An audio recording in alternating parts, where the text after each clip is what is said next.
Hello, everybody. This is Crilly from Positive Impact. I'm a leadership and resilience coach supporting the hospitality industry.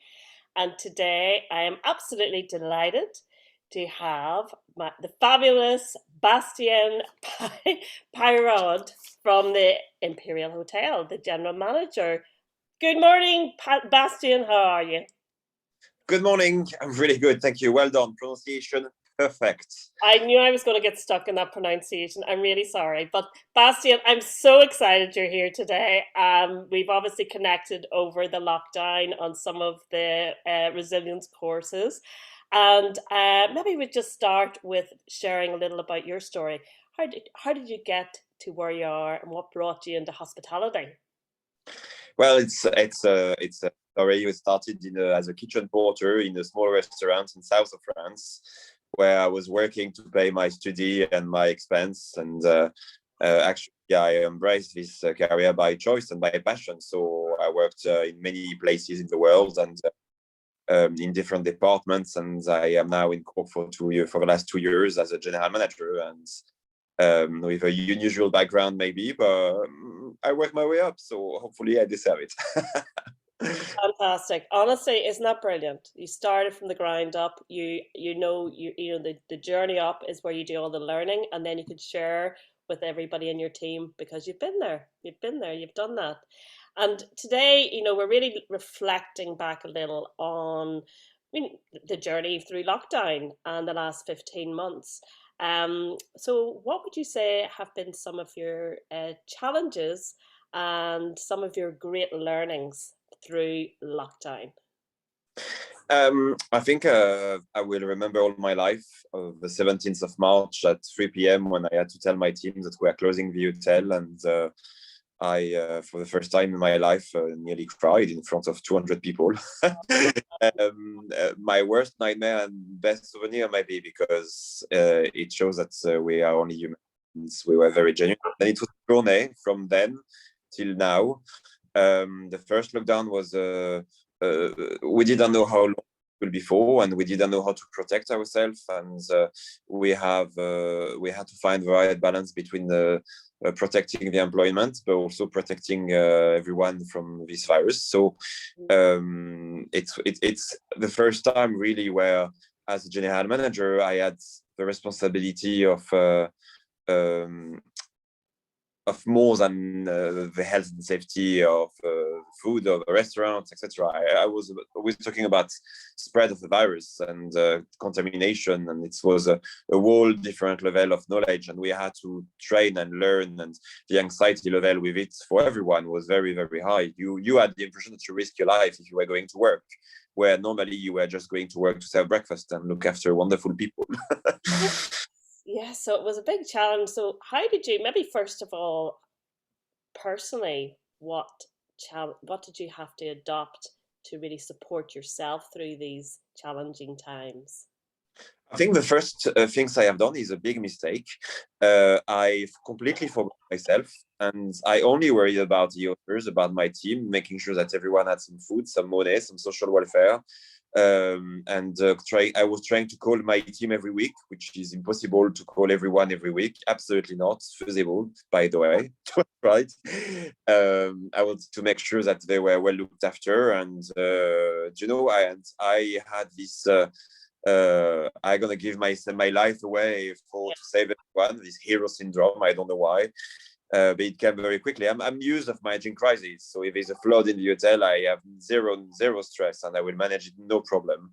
But here it was completely different, completely new, unseen, and so I worked every day to make sure that the hotel was reopening, and when we were reopened, to be ready, to be safe, to have the right sales marketing in place, and up to nearly to a burnout. So That's what I was thinking. I was thinking you give and you give and you give, and then suddenly you fall in a heap and you forget about your own self care. And I know a lot of leaders are, particularly in hospitality, have got huge hearts and are hugely compassionate people, and they want to support everybody, and they forget about themselves. And as you say, almost at burnout.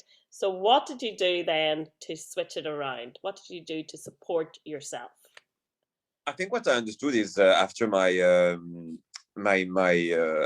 high anxiety level, which was completely new. I didn't know where it was coming from. I had never had that in my life.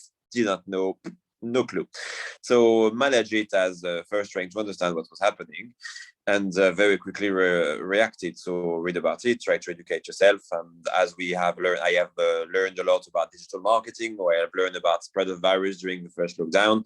I learned about mental health, which was the first time I really had to do that for my own self, which was great. And it's a bit, I have learned with someone I admire and respect very much, that it's a bit like in the plane. You put the oxygen mask on you first, and then you do it for the others, and that's what I did. So I took a few days off. Even if we were extremely busy, I had to. I rest. I started meditation, and which was very hard because I, without knowing it, during my meditation, I was grabbing my mobile phone to check my emails. That's how bad it was, like a second nature. And yes, that's how I did. And it was actually like that I was self-aware of my own mental health and my own needs to take a break. And I also decided to share that with my team, because I had to manage a few people who had a mental health issue over the last, not so much in the first 2 months. It's that. So actually, after my own issue, a few people came, and that's how I started to talk openly during a conference call with my HOD that we did weekly, etc. That I had been challenged, and it was okay not to be okay, and it was okay to share it because we had each other. And at the Imperial Hotel, we are a work family, so we very much believe in looking after each other, and I think that's went really well, because then we were able to explain, sorry, today is not okay, so I'm not going to be performing so much in terms of communication, but I will look after different tasks.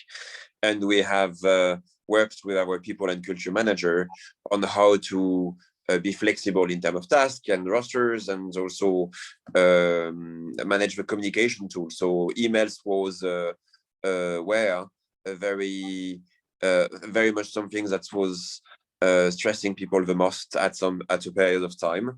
And a few of my manager had reactions about opening a mailbox, just that, because they thought they were overloaded with communication. So we have implemented a different way of communicating with them, and between all of us. And actually, it has been a great benefit for everyone, because then instead of sending a long email and having this long list of things to do, it was just chat on a mobile phone to say, hey, have you done that? Can I have that by tomorrow? Yeah, no problem on it. And that was done, and that saved the long email communication, and also it's more friendly, I guess. Yeah, that sounds wonderful. And I love the fact that you had your own learning first around well-being challenges. You adopted changes that really made a difference to you. So you obviously had sensed that shift and really feeling more in balance. So we get a little out of balance and we take action, and the meditation obviously was helpful for you. Sharing that with your team then allows everybody and gives people permission to talk about their challenges and talk about solutions. And that really was a big shift in the culture that came from your behavior and your obviously communication about it's okay to be not okay. And we talk about well-being programs. It starts with the leader. It starts with you demonstrating, and that's exactly what you've done here, which is absolutely fantastic. Well done, well done. And, Thank you. and what else would you have introduced in terms of, I mean, you mentioned there about the communication piece, things that, people may react to. What else did you introduce that may have been of value to support the well-being of your team through these uncertain times? I think what we have, what we had introduced nearly straight away when we went to the lockdown, we had a social media page only for the hotel staff, and all of us was sharing some pictures of our walk or the garden, because that was a bit like that. So the first lockdown, everyone was gardening or doing banana breads, and we shared that as well. And we had these needs of looking after each other and still being in touch with each other. And then we started losing a bit people on these pages because it was harder for everyone to be engaged. Not because I don't think it was because they didn't care, but because when you're in a bubble and you are starting to slip a bit into a different routine every day, the communication was difficult. So that's where we started to do some cocktail masterclass online just for them, and we started to do some. We even have a bingo night where you have to guess the name of the song, and we did that online, and it was fabulous. Like, we have some really talented people here, and they did some amazing entertaining evening online. It was very private. It was not to share on social, on LinkedIn, to communicate about the company, and we do more for the team that we communicate about what we do, if that makes sense. But on the other hand, that's who we are, and I'm kind of proud of that as well. So I guess it's finding the right balance. Well, it was really good to be able to do that. I discovered so many talents within the hotel. Like, Imperial's Got Talent became a program that we launched, and we had singers, and we had photographers and videographers and graphic designers, and it was great. And it has been very hard in many ways, but it was also what has pushed and built our culture more than ever. More than ever, we have built a team spirit, a work family spirit.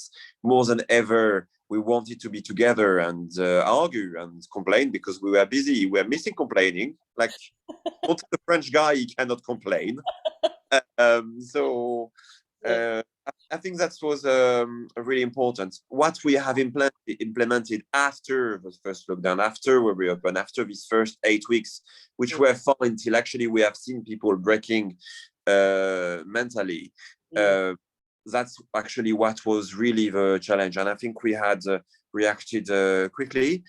We have with our people and culture manager again, but not only her, the whole manager teams have been involved, and we have built a well-being strategy. And when we haven't put a word as well-being strategy, we had implemented a few tools for everyone to use. So we had a relaxation room for the team. Obviously, in a hotel, it's always difficult because every square meters are used to do a bit more money, to do a bit more, but as we had no meeting, no weddings, we had the ballroom, we had the space, and we used our creativity to do that. We also had some running challenge to exercise, and some drinking water challenge, where have to drink 2 or 3 liters of water every day. And just to actually, everyone knows what they have to do. I know I need to exercise and drink 2 liters of water every day and sleep 8 hours. And I don't need to stress at work. It doesn't mean that I do it all.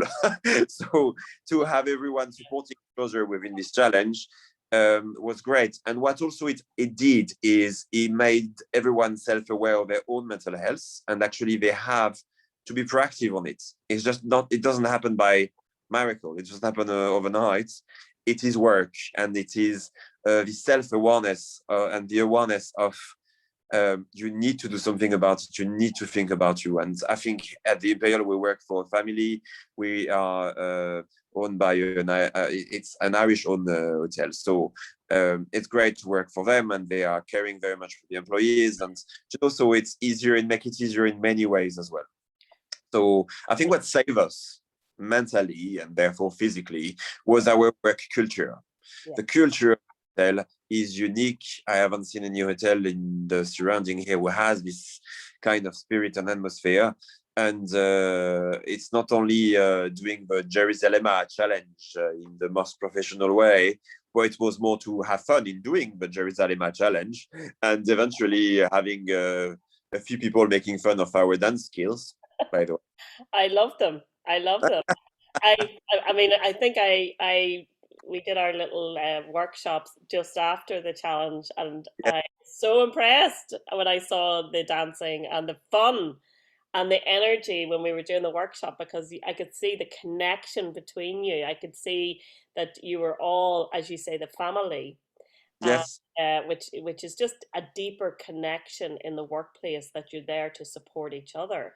And just reflecting back on what you've said there, I love the fact it sounds to me that this is what we call a compassionate leadership, because you really are getting to know your people at a deeper level.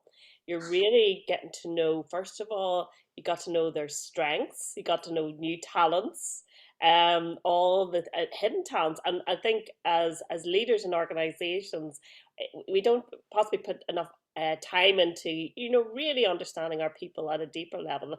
And you find that talent, you utilized it to build a community and to build that whole we're all in this together to support each other, but with a fun element. So you kind of recognize when people were maybe falling off in the communications, you brought in a bit more fun, cocktail, all the bingo, all the fun stuff, and that kept people then connected. You were kind of, changing your strategy as you went along, but really to reiterate, to get things to really connect with people fully, and bring people in to be supported within the family, within the team, which is just wonderful. I also love the fact when you're talking about well-being, and it's always the fact that we know what to do, but we don't do it. So it's this knowing, doing gap, and bringing in initiatives, which is what you've said, around um, activities that get people to start drinking, start exercising. But if you do it as part of a team and it's a community, then you get engagement. Then people are on board, and you're actually building that culture of well-being, that really culture, a positive work culture, that people really enjoy coming to work. Even though at that stage it was offline, it was obviously online. How does that translate now? And what changes have you adopted now that you're open?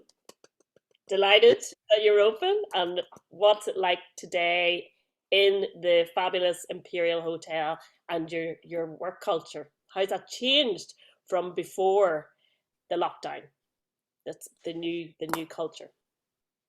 I think the atmosphere completely changed. So first we have proceed with a lot of with a deep restructuration in the hotel. So no one left, not many people, I would say, and I'm so happy of all the people who have stayed here and who supported me and during these times.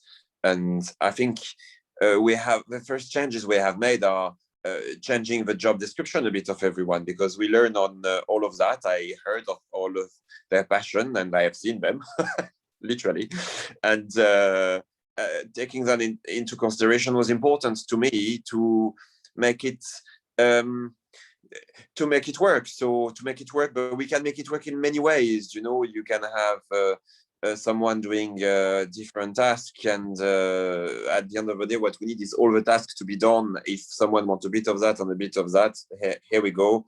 That's what works for you. Yay.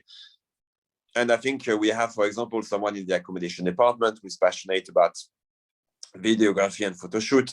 So she's working along with the marketing departments, and so she spent a few hours in marketing and a few hours in accommodation, which is kind of unseen so far, but it does work, and that's how it works, I guess. So that's how it is. But I think what I really am proud of is not only that we didn't have to recruit so many people and we were struggling with recruitment, we didn't at all. And I'm so happy of that. But it's people are happy to be back. People are so happy. I have to send my team home every day. Say, go home now. You finish. You need to go home. You need to rest. And every day it's so hard. If they are off, they will try to swing by the hotel to say hi to the people they haven't seen. So I spend my day, Una, and I seriously ask them a few times a day to go back home. Stop working. Stop. It's not working, please. Oh, well, So it's Bastien, that's what it. That is a huge, I mean, obviously you have created that culture and that loyalty and that connection, and people are really, really want to give it back to you and to the hotel. And I'm sure there's great pride and appreciation of the support throughout those challenging times. And now it's time to get to step up and really support you and the hotel. And that's what you're seeing, which is just incredible, and that joy to do so. And I love the fact you brought in flexibility. There's different ways of doing things, and I suppose in a coaching way, you're asking questions, you're asking people to come up with their own solutions, and also you're getting people to play to their strengths. So from what you've done, you've identified strengths that you possibly weren't aware of before lockdown, and now you know it. You're bringing it in and using those strengths to add value to the hotel and to the business, which is fantastic. Bringing in your specialty photographer who can also work in the room side of as well. So it's great to identify strengths, get your team to play their strengths, and that again brings in great positivity and fulfillment in the workplace, which is wonderful. So what do you think are the challenges that might be ahead at this stage? Um, I think the challenges will be the recovery of our industry, and also what I will hate to see is people leaving our industry, because we are absolutely a wonderful industry to work within. It's about food, and it's about beverage, it's about people, it's about having fun. It's not only, oh, it's antisocial hours and long hours. It is not. It is the hours you decide to work. So we need to make it work. And I think as a now the new generation of leader in our industry are all very aware of that. I'm not a unique case. I think many of my colleagues in Ireland as a hotel manager, general manager, regardless of the title, are promoting our industry, and we are proud of what we do and the way we do it.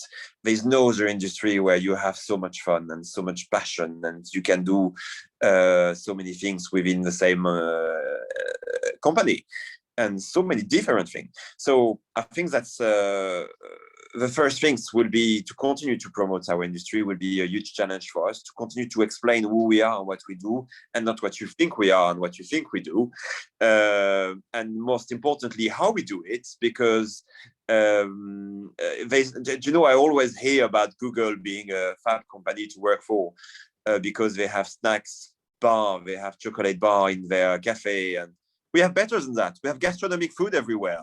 So we have fresh croissants, we have fresh juice, we have the best foods in the country, and we in Ireland we have so many great products. Excuse me. So of course the hospitality industry is the best to work with, and Yeah, that is the biggest challenge. The rest is all about skills. So selling the hotel bedrooms, looking after customers is not something. It's not a challenge. It's in our DNA now, in our soul.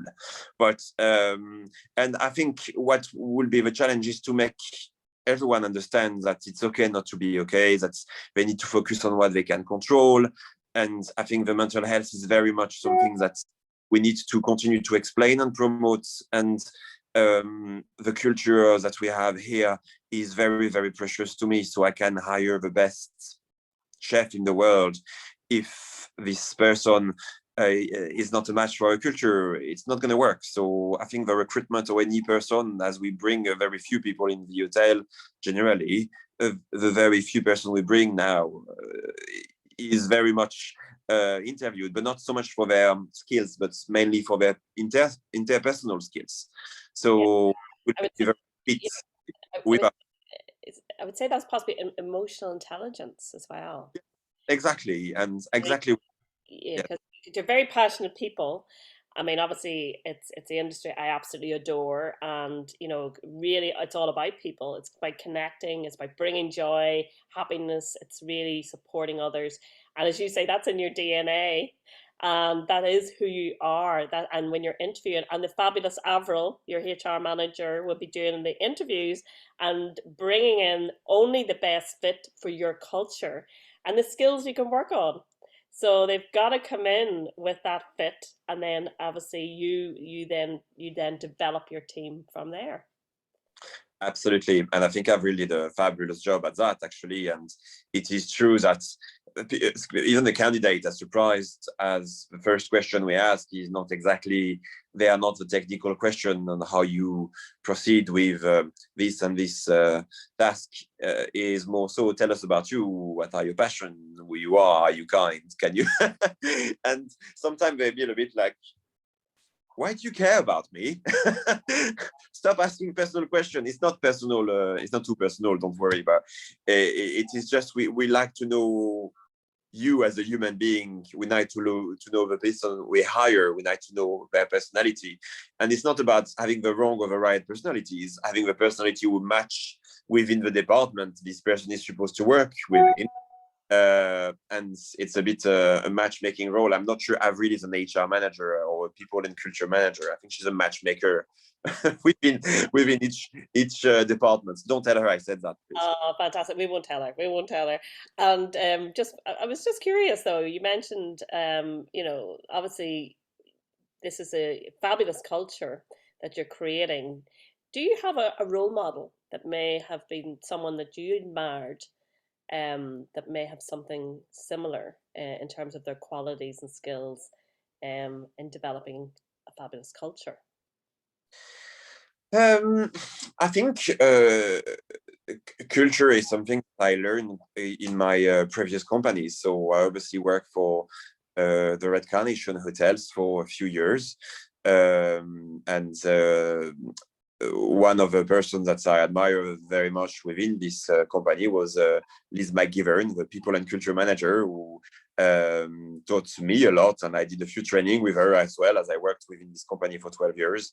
But I think in terms of role model, in terms of leadership, I work with a gentleman, and is a capital letter when I say gentleman, called Marco Novella. He's at the moment managing director of Lanesborough in London.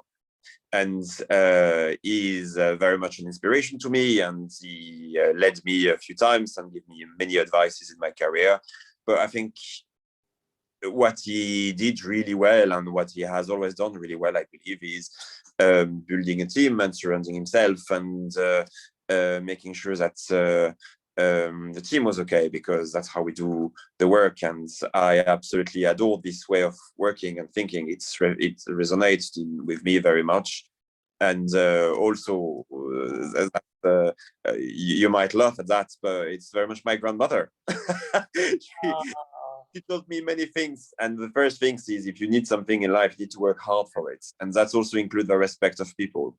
So I started as a kitchen porter, as I told you, and I will never forget that, Una. And I think respect and is also listening to your team and hearing what they are telling you, and just by that, 80% of the work is done. So I believe that's what I have done here, and I have done. I still have a lot to learn and to do, but that's where we are, I guess. Well, Bastien, congratulations, for honestly, you've made a huge difference to so many people's lives. And I honestly can only wish you the absolute best with your reopening. You are a role model for the industry, and there's so many things that you've done and you will continue to do that is really bringing the hospitality industry into a very, very positive place for the future. So I'd like to thank you and wish you and your fabulous team a fantastic opening and a successful future ahead. And we'll hopefully catch up again soon. Thank you very much, Una, and thank you for what you did for us as well. It was great to have you and had your advice, and that gave us an extra boost. That was always great. Thank you so much. Thank you, Bastien. Thank you.